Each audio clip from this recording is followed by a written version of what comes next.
Good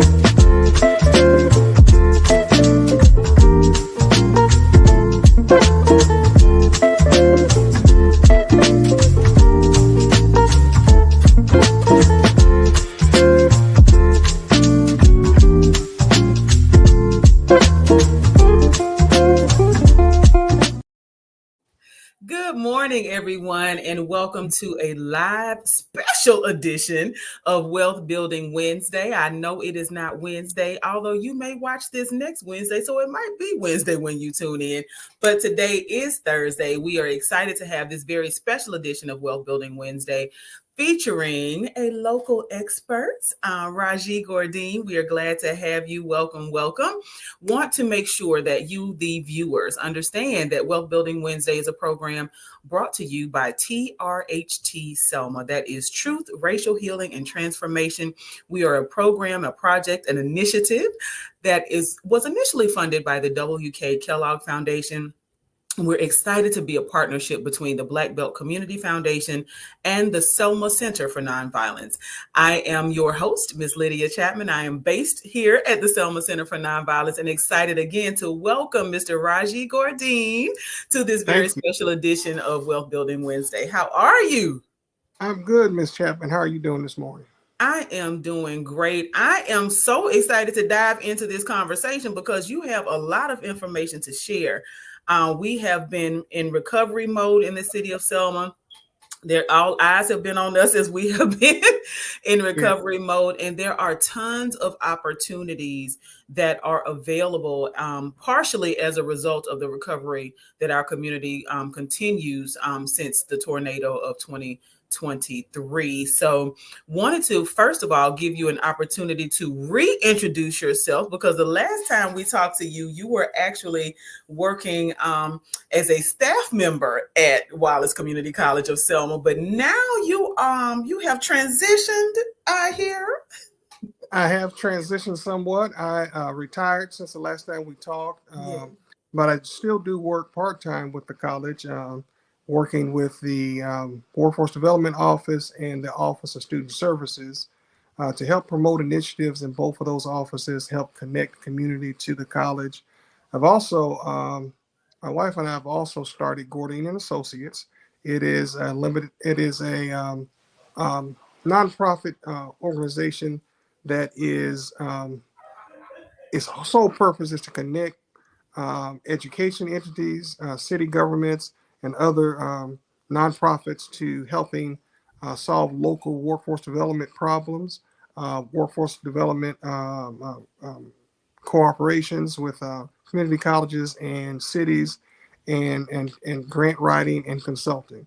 And so we've been very excited to work with the city of Selma on a project with the AmeriCorps to connect AmeriCorps and Wallace Community College and help students to learn key carpentry skills, carpentry, masonry, and electrical skills, while participating with an AmeriCorps program to help local contractors rebuild Selma.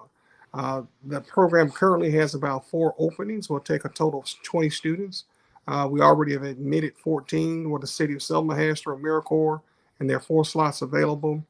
Students will learn how to either become electrician helpers or masonry or carpentry helpers through a specialized training program with instructors from Wallace Community College. Okay. They will then be placed with a contractor locally, Samaritan's Purse or other local contractors that are helping with the rebuild effort in Selma, and they'll work to help to rebuild homes in Selma.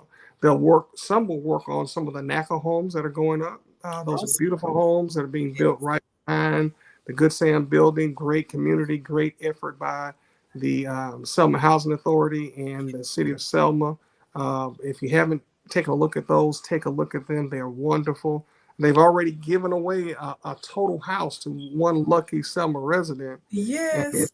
It was a beautiful story to watch, but just seeing the rebirth of Selma, rise from the ashes, rise from the rubble. Selma is going to be rebuilt again, and we're excited to be a part of that with our partners, Wallace Community College, AmeriCorps, and the city of Selma, and of course, Gourdine and Associates. And so we're excited about that. Today, what we want to talk a lot about is a entrepreneur workshop that'll be on July 30th Yes.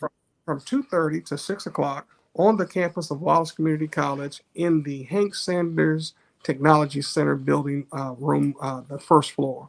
Yes. This workshop will be offered by builders and backers of Alabama. It is a group that is created to help entrepreneurs to build their business. Also, they'll fund some initiatives. So they'll hear some interesting business proposals, and they may decide to fund your business proposal. So there are resources available to find capital to invest in your company, but most importantly, to learn how to build your business block by block, to learn about the taxing, how to do your taxes, how to set up your company, the difference between a limited liability corporation, S corp, or a C corp, how to set or a nonprofit. What does that look like? What is your how to align your goals and your objectives with your business structure, and then how to run your business, how to set up your taxes, paying quarterly taxes, business fees, licensing, what entities with the state government to register with, the Secretary of State's office, what forms you have to file with them, and what does that look like, your costs and how to estimate. And depending on the city you're in, what do your city taxes look like? So they'll help a new person wanting to go into business to really structure your business well. We know that, Lydia, unfortunately, about 70 to 80% of all new businesses fail. And they fail because they may know their content area. They may be a great chef or a great person in that particular business space. But if they don't know the mechanics of how to operate, manage, market, and Yeah. promote your business, then a lot of businesses tend to fail. So this workshop is designed to take that person that has uh, may only have one employee to 100 employees. You may Mhm. not have started yet. You may not be existing or an existing business that's operating, but you haven't seen profitability yet. So Mhm. this workshop is designed to help you with wherever you are in that process to collaborate with other business owners. One of the things I heard from a small business owner last week Mhm. was that there seems to be a lot of competition among business, especially small business owners. And it's really not a competition. You can help each other to grow. There's enough market share if you work well together to help each other expand and to share ideas and help the community to grow. So we're excited about at Wallace Community College, how can we help our local community become more successful in that space? And so we're also partnered with the Partnership of Alabama. I'm sorry, the Economic Development Partnership of Alabama. It Mhm. is a nonprofit also that's designed to help businesses to grow. They've partnered with the Alabama Community College system to host these events at various community colleges around the state of Alabama. So there are roughly 18 sessions operating across the state. Most of these are at community colleges, and that's our whole purpose as a community college. We are your community college. We want to help the community to grow. That means to help develop small businesses um, and help connect you with those government agencies that can help you to expand your business. So that's what we're doing, is being a conduit to help our community to grow. And so we're partnering with the Selma Center in helping to promote this event and to bring in people that they have worked with across in your wonderful Wealth Building Wednesdays. Hopefully, your whole group that comes out can come to this event. Miss Lydia, you can, I don't know if you can highlight or pull up the flyer where they can see the information about the event. There's a QR code where you can Mhm. click on to register. You can register in person at Wallace, or you can register online, attend online. We encourage you to come out in person so we can interact with you, meet other entities. You can meet people from the Selma Center, meet people that's coming from Foot Soldiers Park. The Chamber of Commerce is helping to sponsor this, the Selma Dallas County Chamber of Commerce. We thank them for helping to promote this as well, and Yeah. the Chamber of Commerce. And so on your screen, you'll see the information, the QR code. Just scan there, and you can register for the event. It's free of charge. And so Yes. the workshop highlights is that we'll help you conceptualize your business. How do you to enjoy fun and collaborative activities to help you generate and validate your business idea? Two, it will help you develop that plan, learn how to conduct market research, establish your business model. And then three, launch. How do you launch your business? Build confidence, receive practical tools for launching your business. So at the end of this process, we'll hope you'll be ready to launch your business. And so we're excited about being a conduit to help your potential business grow or helping your current business to grow.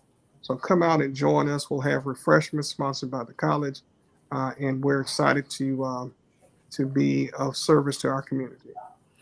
So that was a lot. Listen, Excited.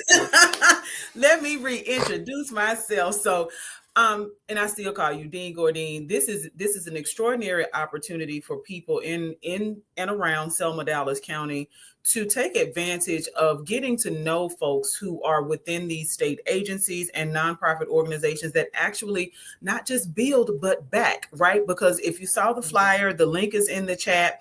If you have questions, y'all can join in and chime in.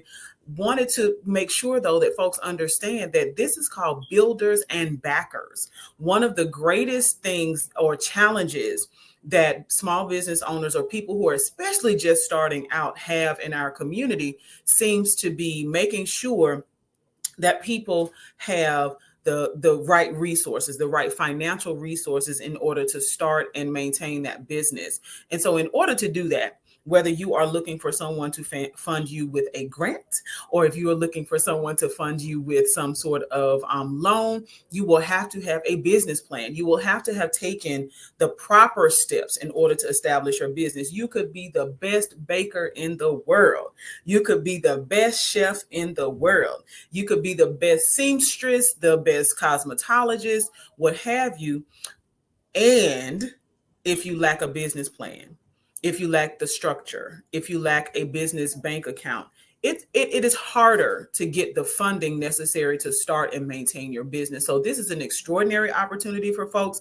If you are interested in learning how to build and to have your business backed, okay?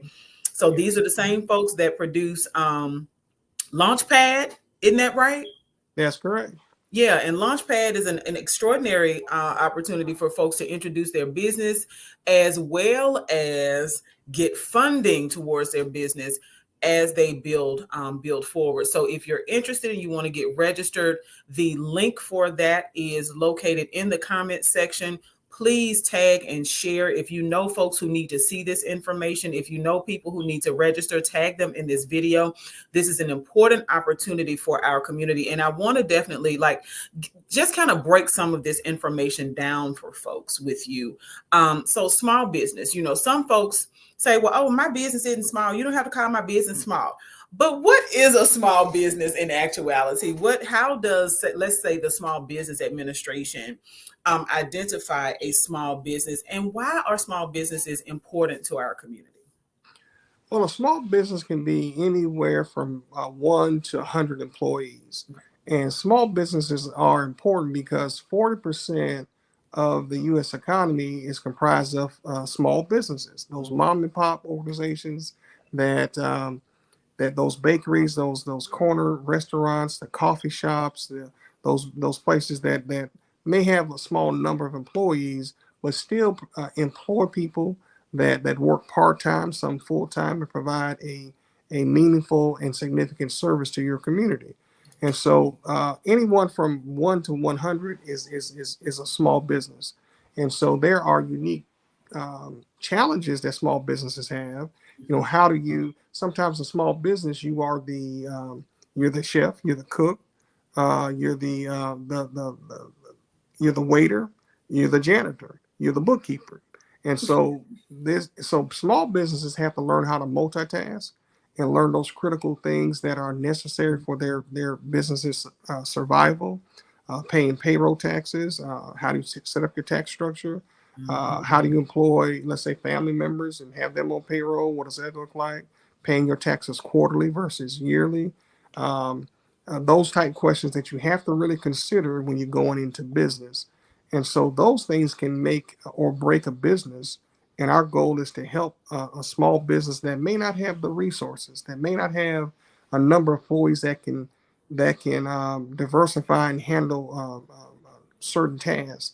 In a small business, you have a handful of people doing a lot of things, and so workshops like this are critical because it gives you the information you need to handle your business successfully and to grow your business to where you want it to grow to. So that's what a small business is. 1 to 100 people is considered a small business. And so when we think about starting a business in particular, like what are some of the most important considerations that we need to have if we have this brilliant idea, right? We are excited about all of the things that the ideas, the creativity is just flowing.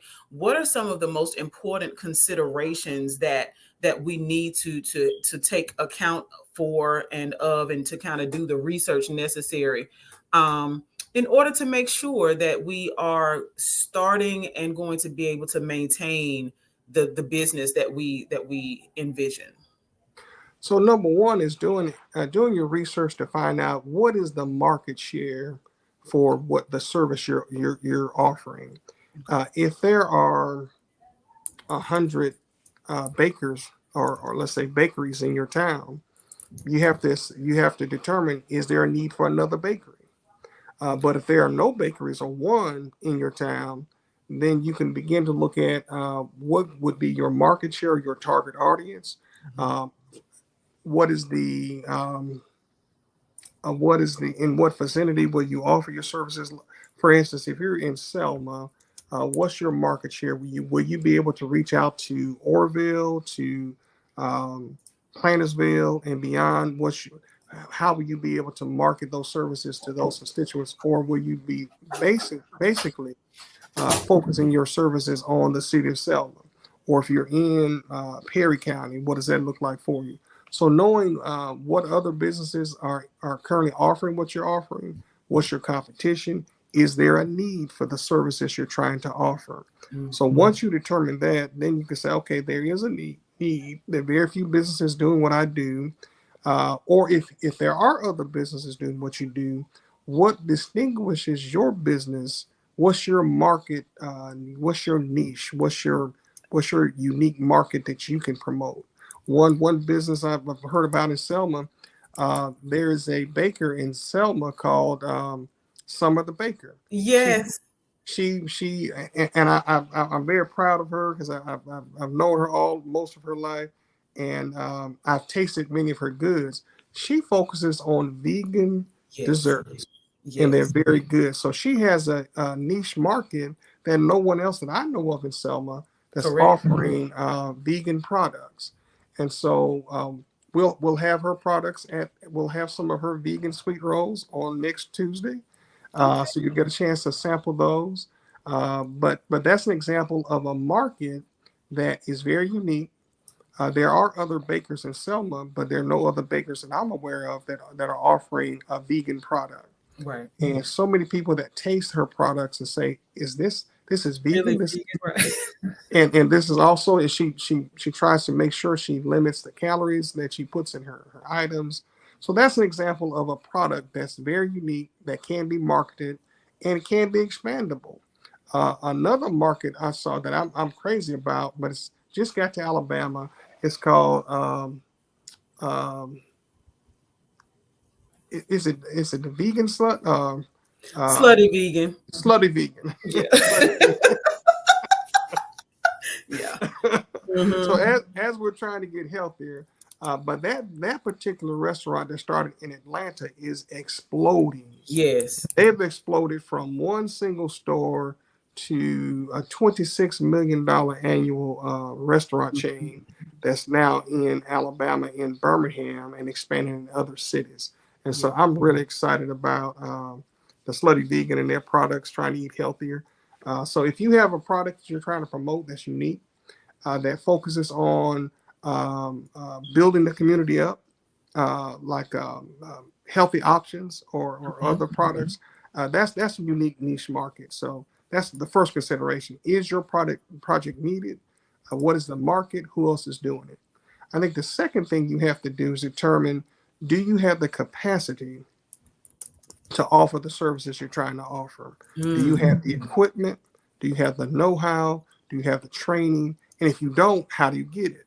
And so that's why this type of workshop next Tuesday is critical. We'll mm, help answer those questions for you, so that you can determine if you have the skills necessary, or if you don't have it, where do you get it from? I think the third thing you have to look at is what are the required licensing fees so you can be licensed. So you can be licensed in the city you're operating in, and with the state of Alabama, so that you won't get written up for tax evasion or tax issues and end up having to pay all your profits out in taxes. So knowing how to set up your structure tax wise so that it benefits you, and that you're not paying double taxes. Looking at the different tax structures, like if you're going to be a limited liability corporation, what does that do for you for your personal liability? If your mm. company gets sued, is your house subject to be seized because of your a business mistake, or say a business fire Right. or something that happens? That's why many look at the incorporating their business, meaning incorporated. You can have a full incorporation or be an S corp or a C corp. Looking at the benefits and the liabilities of each of those and see what's best for you. I also want to encourage nonprofits to attend, because nonprofits, by virtue of their name, they're not a business per se, but you do operate like a business. And if Mm, you don't operate by business principles, your nonprofit will soon go out of business. And right. so, how does a nonprofit operate? There's several churches that have a nonprofit attached to their church structure. Mm, It may have a foundation attached to the church structure. Many pastors branch out and promote books that they write, and they create an LLC for their business to promote books or preaching engagements that they do in their own name. And mm, so, pastors who want to branch out and speak across the country, how do you set that up in a tax way so that it's a business and it does not get you in trouble with the IRS? That you're complying with all regulations that won't put your church nonprofit status into jeopardy. And so, how do you do that and stay legal and separate those funds, not commingling funds, right. making sure that you have an accounting structure and a banking structure that's separate from those other entities so you don't commingle funds.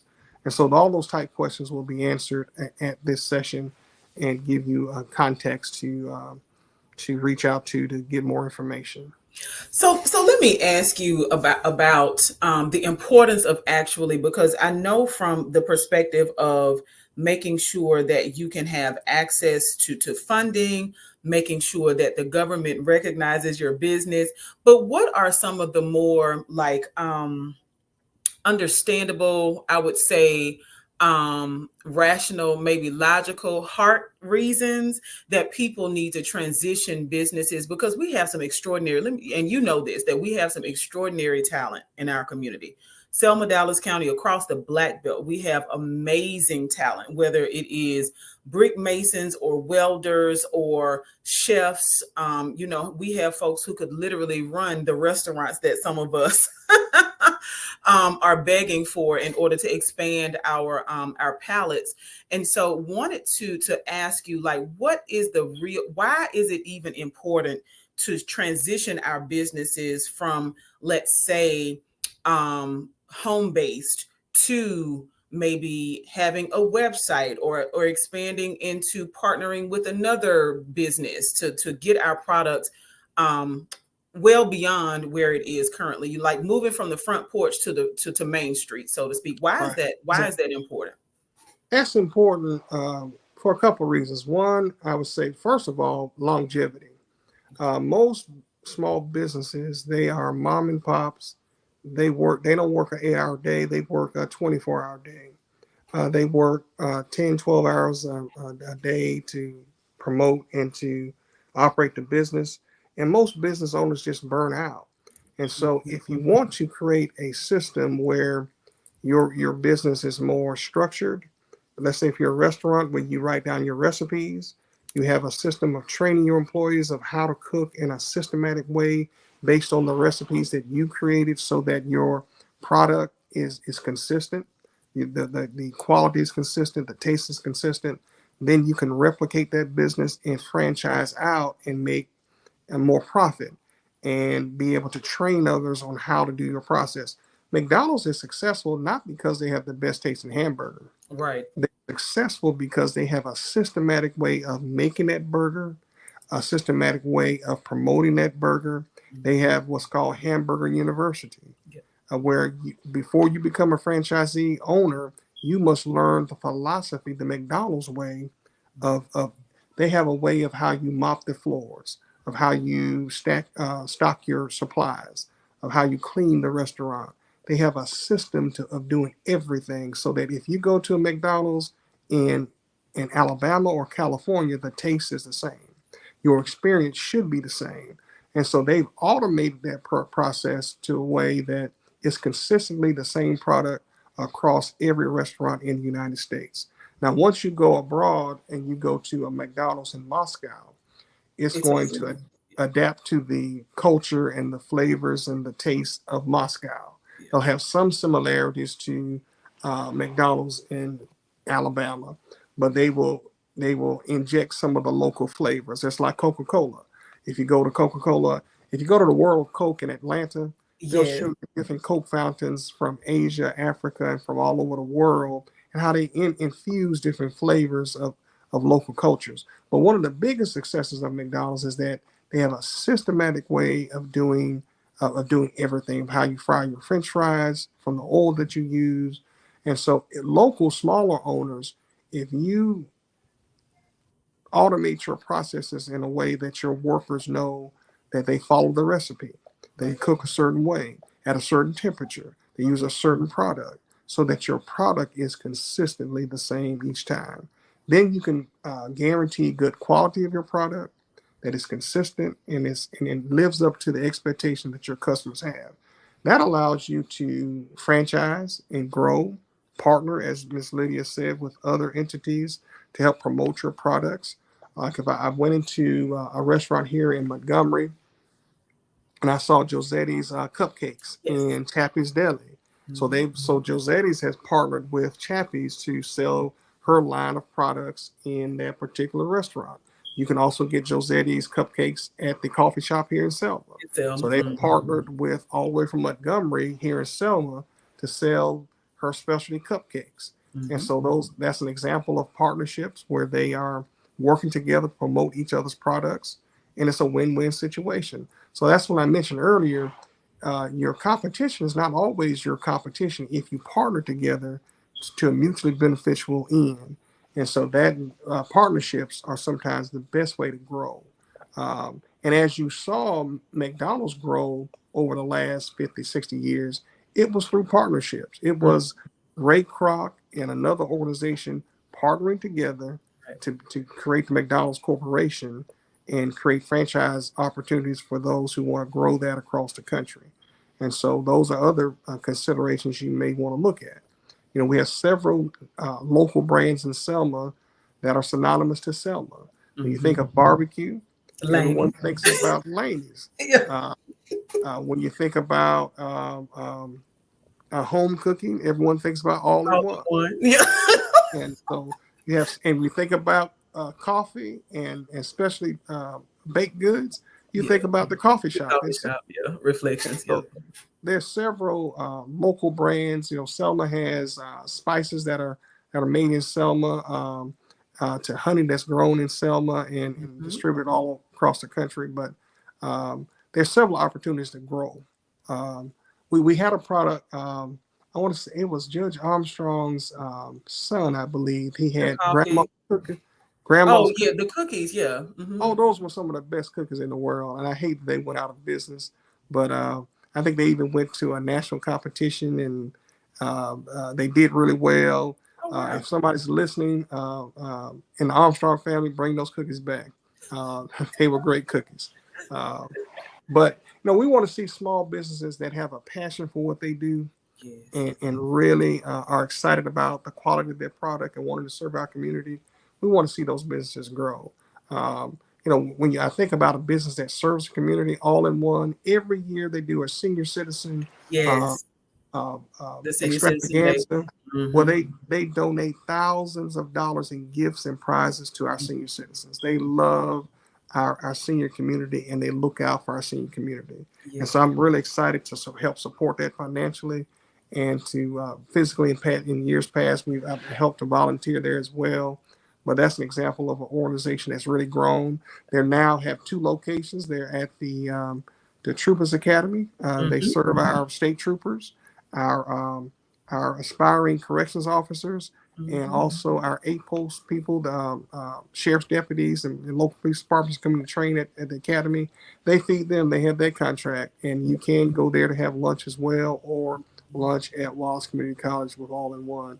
And so I'm just so proud of that, of those two owners, Mr. and Mrs. Petway, that are local community servants that have grown Yeah. their product, and they love to cook and they love to help people.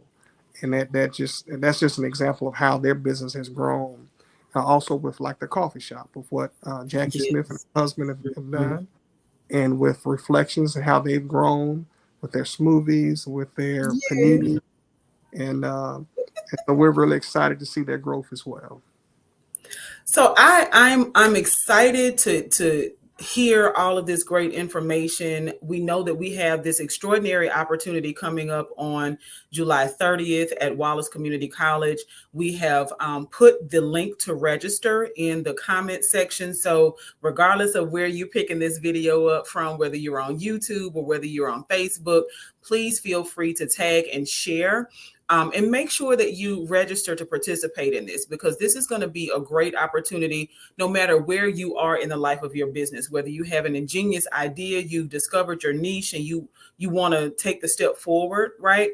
Or whether you've kind of started out and you want to be able to collaborate with folks in a different way. You're looking for funding to support your small business as you grow it, to become a larger business.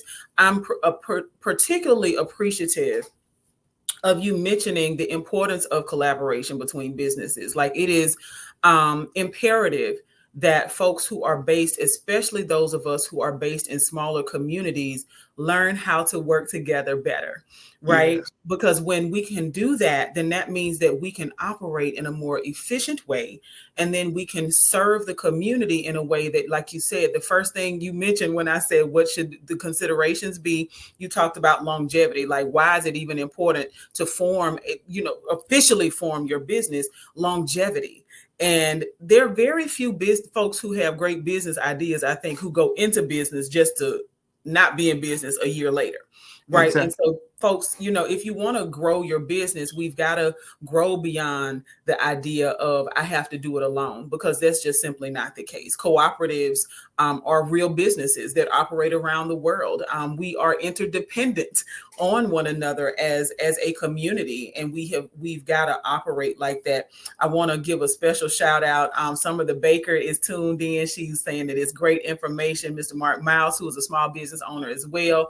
Mr. Gourdine, thanks for your wealth of knowledge and your selfless service to our community. We do thank you so much for all that you do for the city of Selma, whether it is the government, right, the group, the city of Selma, or those of us who are residents at large. We're excited to be able to pick your brain a little bit, right, and be able to grow from the wealth of information that you have access to. The fact that you don't gatekeep, whew, it's a beautiful thing.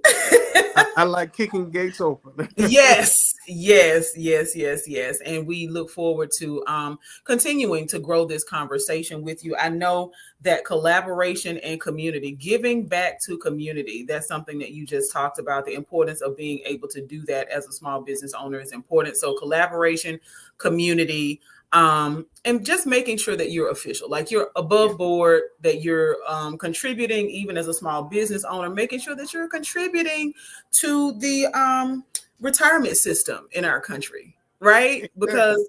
Because gosh, what happens if your business goes out of business and you've relied on that as your primary source of income, don't have a great savings, and now it's time to retire, or you have to retire because of the physical demand, you just don't have the capacity anymore.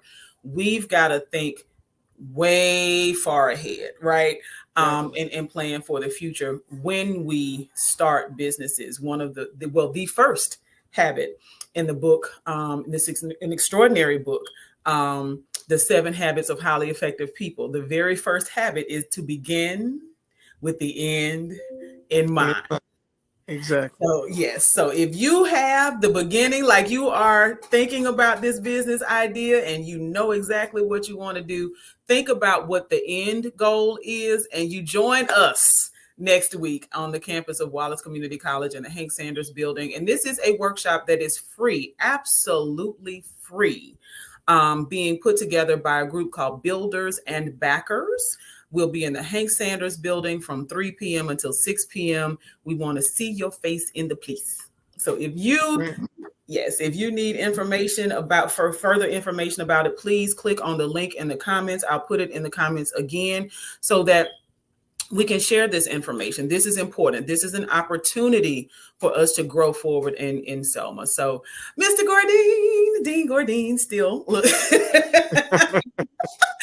Thank you so much for joining us for this very special edition of Wealth Building Wednesday on a Thursday. And we look forward to seeing you next week. Thank you so much, Miss Lydia. You do an excellent service for our community. And thank you so much for all that you do. The Selma Center for Nonviolence and our other organizations that are sponsoring this. And I want to thank my friend Mark Miles for jumping on.